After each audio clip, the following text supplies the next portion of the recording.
สภาพภูกระดึงหลังการเกิดไฟป่าครั้งใหญ่มันจะวิ่งขึ้นเพราะคิดว่าเดินขึ้นมันสบายไปเขาเหนื่อยกัน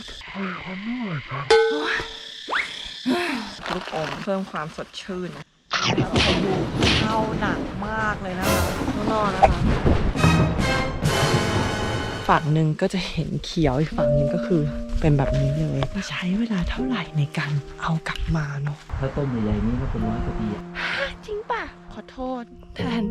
มนุษย์ทุกคนด้วยสวัสดีค่ะตอนนี้นะคะมินอยู่ที่อุทยานแห่งชาติภูกระดึงค่ะครั้งนี้นะมินไม่ได้พามาเที่ยวนะคะแต่ว่ามินจะพามาดูสภาพภูกระดึงหลังการเกิดไฟป่าครั้งใหญ่เมื่อเดือนกุมภานะคะนับเป็นหนึ่งในไฟป่าที่ใหญ่ที่สุดในประเทศไทยก็ว่าได้เลยคือตอนนั้นที่มินอ่านข่าวเนี่ยเขาบอกว่าเสียหายประมาณ 3,000 กว่าไร่แล้วหลังจากนั้นข่าวมันก็เงียบหายไปเนาะไม่รู้ว่าเกิดอะไรขึ้นบ้างนะคะวันนี้ก็เลยจะพาทุกคนขึ้นไปดูค่ะไม่รู้ว่าจะเป็นยังไงเหมือนกันนะแต่ก่อนอื่นเลยเราต้องผ่านการเดินขึ้นภูกระดึงก่อนค่ะแค่นึกก็เหนื่อยแล้วไปกันเลยดีกว่าค่ะไป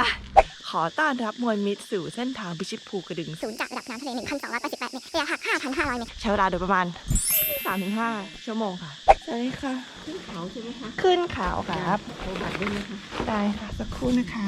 สงสัยว่าตอนนี้จุดที่ไฟไหม้มันยังดำๆอยู่ไหมคะต้นไม้มันงอกหมดแล้วอ๋อมันงอกขึ้นมาแล้วฝนตกหลายวันแล้วโอเคตกอาทิตย์เดียวไม้เมยก็มันก็มาแล้วใช่ไหมคะขอบคุณค่ะ จ้ะ เราจะเดินขึ้นไปที่หลังแปร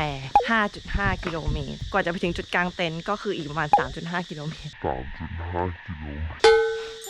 มันจะวิ่งขึ้นเพราะคิดว่าเดินขึ้นมันสบายไปวิ่งไปเลยสวัสดีนะคะผมจะขอเล่าเรื่องภูกระดึงให้ฟังก็คือว่าภูกระดึงเนี่ยจริงๆถูกค้นพบด้วยในพรานที่เขาตามกระทิงขึ้นไปถึงข้างบนโอ้โหที่นี่มันเป็นที่ราบนี่นะอุดมสมบูรณ์ด้วยข้างบนเนี่ยก็จะมีป่าทุ่งหญ้าลำธารอะไรเงี้ยนะคะเขาก็เลยได้ประกาศเป็นพวกเขตอุทยานนะที่นี่นะถือว่ามีป่าไม้ที่อุดมสมบูรณ์มีป่าตั้งแต่เต็งรังเบญจพรรณดิบเขาป่าสนพื้นที่ที่มีการไหม้นะคะก็จะเป็นป่าสนนั่นเองนะคะการถอนหายใจนี่คือการแสดงเท่านั้นมินไม่เหนื่อย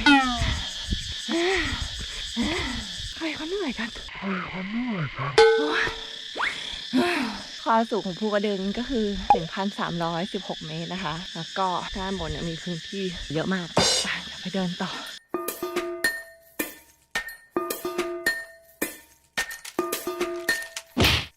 เดี๋ยวจะขอนั่งพักแป๊บนึงนะคะในระหว่างพักนี้นะคะมินจะให้ดูว่ามินพกอะไรมาเดินป่าบ้างก็จะมีพกติดตัวมานะเป็นเดย์แพ็คของมินก็จะมีทิชชู่เวทไวป์นะคะมือถือมีหมวกเสื้อกันฝน1 ตัวแบตกล้องนะคะครีมกันแดดกระเป๋าตังค์น้ำลูกอมเพิ่มความสดชื่นนะนี่ Fisherman Friend ช็อกโกเมนทอลมีลูกอมปราศจากน้ำตาลรสช็อกโกแลตและกลิ่นมิ้นท์ค่ะเป็นเม็ดๆอย่างนี้ง่ายเลยข้อดีก็คือไม่มีน้ำตาลมันเป็นช็อกโกแลตกินแล้วมันจะมีพลังอ่ะมันจะแบบสดชื่นแล้วก็มีกลิ่นมิ้นท์เข้ามาด้วยนะดีมากนะคะเดินร้อนๆอย่างนี้ไม่มีละลายแล้วก็เบามากพกง่ายคือแบบมันกินแล้วมันสดชื่นอ่ะมันจะกินเดี๋ยวเราเดินกันยาวๆเลยนะคะทุกคนให้คุ้มกับ Fisherman 2 เม็ดโอ้โหมีพลังเลยอะรู้งี้พกไปตอนวิ่งเทรลดีกว่าปางกกค่าแล้ว3 แหกอีก 200 เมตรหลัง8 4 6 3 0แล้วเราเพิ่งเดินไปแค่กิโลเดียวเอง3 แหกหลายคนจะสงสัยว่าแปลว่าอะไรแหกก็คือหอบแหกนี่คือเพื่อการอธิบายเท่านั้นไม่ได้เหนื่อยถึงแล้วค่ะ3 แหกแล้วนี่ชันสุดเลย3 แหกแล้วที่เหลือมันก็จะค่อยๆแล้วก็ฟึบตรงนี้นะคะที่เขาไหม้ไฟไปนะคะรู้สึกว่ามาถึงซัมแฮกแล้วก็กลับเลยดีกว่า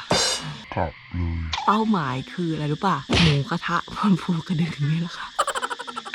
นี่เป็นแปลงร่างแล้วค่ะทุกคนเราไปกันต่อเหลืออีกหลายซัมเดี๋ยวเจอกันที่หลังแปรก็คือแปลจากไทยเป็นอังกฤษชอบปล่อยมุกปืนพี่ขอโทษทุกคนนะคะ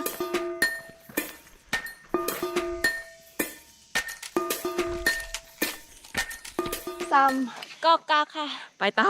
ผมจะบอกเทคนิคการเดินป่าให้ฟังนะคะหลังจากที่เดินมาแล้วทั่วโลกขิงมาก วิธีง่ายคือเดินไปตามจังหวะของตัวเอง ปกติจะไม่พักบ่อย เพราะพอเวลาพักปุ๊บมันเหมือนเครื่องยนต์อ่ะ มันต้องเริ่มต้นใหม่ ก็ใช้วิธีค่อยๆเดินจังหวะที่ตัวเองแบบไม่ได้เหนื่อยมากมันจะทำให้เดินได้นาน แล้วก็ถ้าสมมติรู้สึกว่าขาไม่ไหวให้ใช้มือเนี่ยจับไปที่ก้นตัวเอง ช่วยในการยกขึ้นอย่างเงี้ยค่ะ จับไปแล้วก็ยกก้นตัวเองขึ้นไปพร้อมกับขา คนอาจจะงงหน่อยว่าทำอะไรอ่ะบอกเขาไปว่าเทคนิคพี่มิ้นก่อสร้าง11-3-5 ค่ะ3มันติดกัน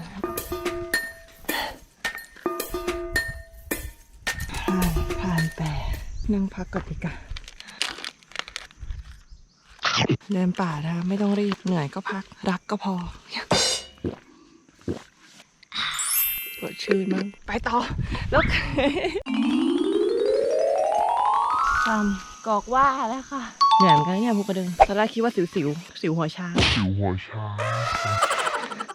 ข่าวดีและข่าวร้ายค่ะฝนตก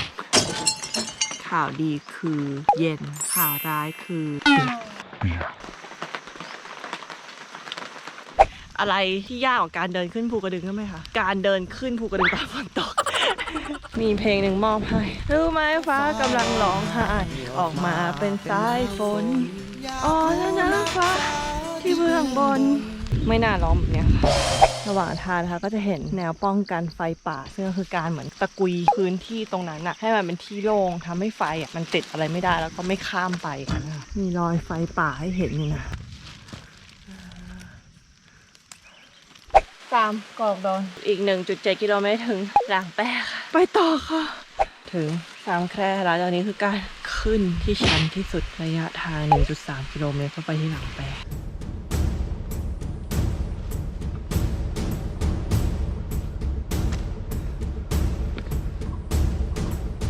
ตามที่มินอ่านมากับไฟป่านะคือไฟป่ามันเริ่มแถวๆนี้แหละคือหลังแปรนะแล้วก็ลามไปประมาณ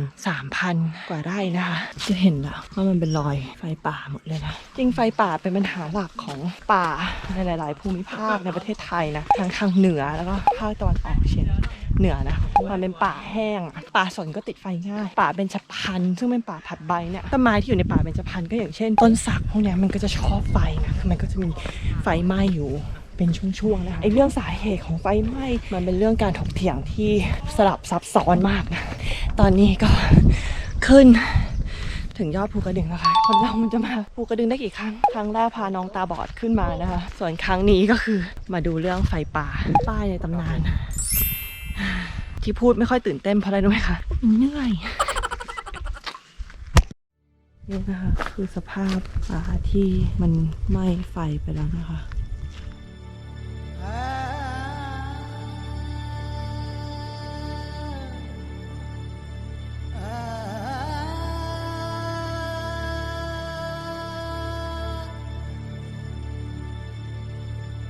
หลังจากฝนมาไม่กี่ครั้งนะคะหญ้าก็จะเริ่มฟื้นกลับมาแล้วนะคะอย่างต้นนี้ยังน่าจะรอดอยู่นะคะยังเขียวๆตรงนี้ส่วนใหญ่น่าจะสีแหงแก่เลยเพราะว่าดำเป็นตอตะโกเลยจะใช้เวลาเท่าไหร่ในการเอากลับมาเนาะเกิดที่ภูกระดึงด้วยที่แบบเป็นอุทยานแห่งชาติมีการควบคุมดูแลกันเต็มที่แล้วอะยังเกิดเลยอะ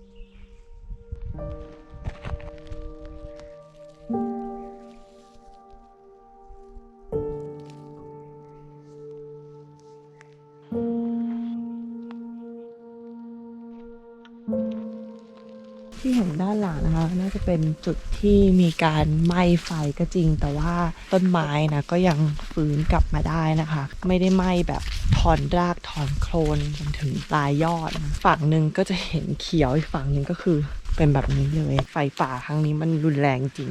22 ปีผ่านมาครั้งล่าสุดแล้วก็มาครั้งนี้แล้วก็เป็นครั้งที่เขาบอกว่าเป็นครั้งที่ใหญ่ที่สุดในประเทศไทยเลยค่ะโอ้โหป้ายรอดนะคะป่าเกือบไม่รอดนะคะตอนนี้ก็เดินมาถึงที่ติดต่อที่พักแล้วนะคะก็ตรงนี้ก็จะมีเขียนป้ายเลยว่าห้ามนักท่องเที่ยวเก็บฟืนมาก่อไฟโดยเด็ดขาดฝ่าฝืนจำคุกไม่เกิน1 เดือนหรือทั้งจำทั้งปรับนะต้องเข้าใจเลยว่าจริงๆแล้วสาเหตุของการเกิดไฟป่าเนี่ยสาเหตุหลักนะคือมนุษย์ สาเหตุรองอาจจะเป็นฟ้าผ่าอะไรเงี้ยแต่ว่ามันก็มีโอกาสเกิดน้อยมากเนี่ยบนภูกระดึงเขาจะมีกวางเยอะนะคะมีกวางเล่นได้โอ้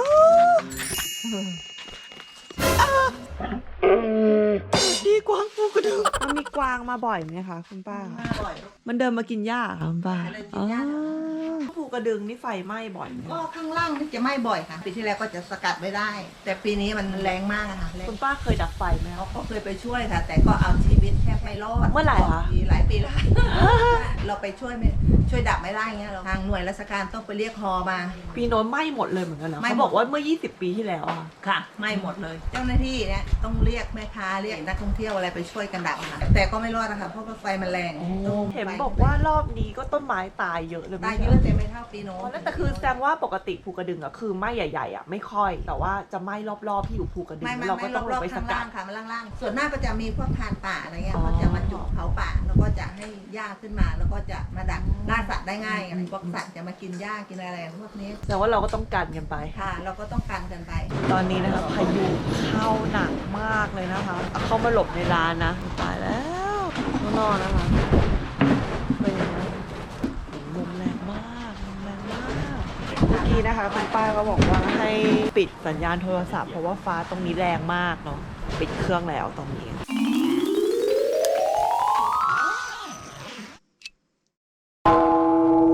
ตอนนี้เรากำลังเดินไปดูพระอาทิตย์ขึ้นนะคะ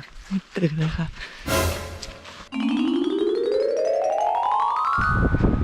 แอบลมแรงมากๆเลยนะคะพระอาทิตย์ขึ้น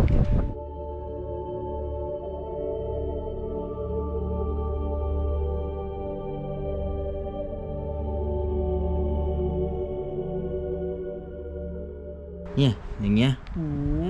เราจะจุดชิงเผาไปเลย เพื่อไม่ให้ไฟมันเกิดปลิวข้ามมาอย่างนี้ แต่ฝั่งนี้คือไหม้ไปแล้วถูกไหม ฝั่งนี้ไหม้ฝั่งนี้ก็คือไม่ไหม้ ตอนนั้นพี่ดับไฟพี่ดับนานปะ 3 วัน 4 วันมันดับไม่สนิทหรอกมันต้องมาเก็บแนวดำเก็บ เห็นเขาบอกว่า2-3 อาทิตย์อะ ใช่ เพราะว่าบ้านของเราเนาะ พี่ว่าตรงส่วนต้นที่มันดำๆพวกนั้นมันกี่ปีกว่ามันจะกลับมาเกิดอะ ถ้าต้นใหญ่ๆนี่ก็เป็น100 กว่าปีอะ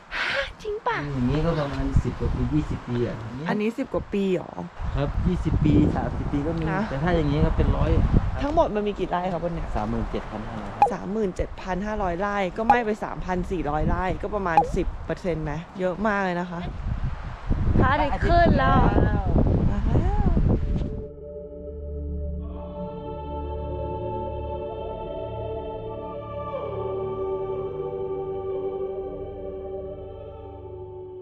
ตอนนี้นะคะมันก็จะเดินลงจากภูกระดึงแล้วนะคะและนี่แหละค่ะก็คือสภาพของภูกระดึงหลังไฟไหม้ครั้งใหญ่นะคะและการที่ได้รู้ว่าสิ่งที่เกิดขึ้นที่ใหญ่ขนาดนี้อาจจะเกิดจากแค่คนคนเดียวไม่ขีดการเดียวแล้วมินก็เข้าใจแหละว่าเขาคงไม่ได้ตั้งใจที่จะให้มันเกิดอะไรใหญ่ขนาดนี้หรอกพี่ๆที่อยู่บนอุทยานเนี่ยเขาก็พยายามแล้วในการป้องกันนะเขาก็ทำแนวกันไฟเพื่อจะป้องกันแต่บางปีมันก็สุดวิสัยลมแรงจริงๆแล้วก็เจ้าหน้าที่ที่น้อยมันก็ทำให้การควบคุมมันก็ยิ่งยากขึ้นไปอีกนะคะถ้าถามมินว่าเฮ้ยจากเหตุการณ์ครั้งนี้เราทำยังไงดีมินไม่รู้ว่ามินตอบไม่ได้เลยแต่มินขอเสนอได้ไหมมินคิดว่าน่าจะดีกว่านี้ถ้าพี่ๆทำงานด้านไฟป่ามีจำนวนเยอะกว่านี้แล้วก็ได้สวัสดิการที่ดีกว่านี้เพราะว่าเขาทำงานกันหนักมากเขาเป็นเหมือนนักรบในการปกป้องทรัพยากรป่าของประเทศไทยอะแล้วก็จะดีกว่านี้ไหมถ้าเราปลูกฝังพาลูกพาหลานเนี่ยเข้าป่าตั้งแต่เด็กนะให้เขาได้เรียนรู้ธรรมชาติให้เขารักแล้วก็ห่วงแหนนะเขาก็อาจจะไม่ใจร้ายกับธรรมชาติเหมือนคนรุ่นดาวละมั้ง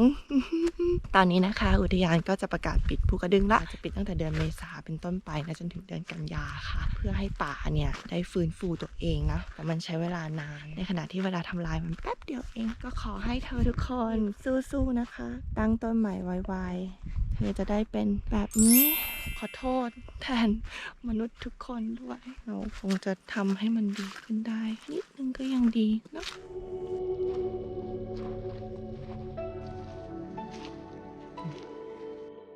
มาถึงบ้านแล้วดีใจไหมเขากลับมาถึงแล้วเขาเหนื่อยจังมาช่วยเก็บของให้เขาหน่อยได้เปล่า อะไรนักหนา มาเปิดนะ โอ้โหอะไรเยอะแยะไปหมดเลย มาบ่นเยอะอะ จะแบกอะไรกันนักหนาลูก นี่มาบ่นเยอะมาเอาฟิชเชอร์แมนไปกิน จะได้บ่นได้อย่างสดชื่นเอาแกกิน ที่แม่กินเนี่ยนะ มาได้บ่นได้อย่างสดชื่นมาได้เลิกบ่นเมื่อไหร่มาจะเลิกบ่นมีสักที กินสดชื่นไหมสดชื่นแล้วนะอร่อยไหม ดีจัง มา เลยอะ งานเก็บของให้เขาด้วยเขาไปแล้วมาเก็บของให้เขาด้วยบ๊ายบายนอนแล้ว